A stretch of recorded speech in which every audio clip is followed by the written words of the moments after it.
Hi guys, good morning! Nandito po tayo ngayon sa JV Project Office and ang oras po ngayon is March 10, 7 p.m. And bigla ko lang po naisipan ulit mag-video kasi natutuwa lang po sa nangyayari ngayon. Nandito po sa harapan ko ang isa sa chorus, si Ian Padilla.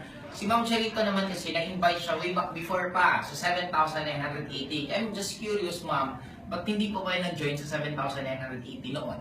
Nag-aalilangan po ako dun sa mga na i-scam, mga naluloko. Nag-aalilangan ka po din sa mga may scam. Bakit ka ngayon nag-join kung kailan pa nagmahal at naging 12,980? Na-inspired kasi ako sa mga nakikita na pupost nila sa FB, sa mga natutunan ko. Doon po kayo na-inspire. Paano nyo sa Sir Rizal na na-recruit po si Tita? Saan mo siya na-meet? Sir, kasama ko sa trabaho. Kasama siya before sa trabaho.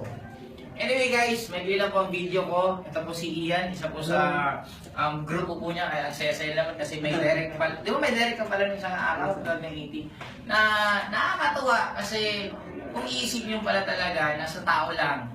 Pag ma-explain mo maayos, nakita din ng tao. Hindi po kayo nag-alinlangan na parang 7,980 noon, tapos ngayon 12,980. Ngayon, hindi po.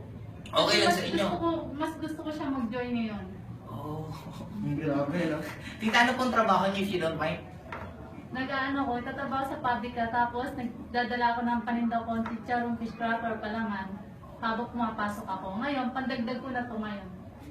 Di ba? Kaya, sabi nga nila, if there's a will, there's a way. Walang makakapigil sa taong desidido at lahat ng rason maaalala ng isang taong ayaw talaga. Kaya, power! Bye-bye! Grabe, congrats!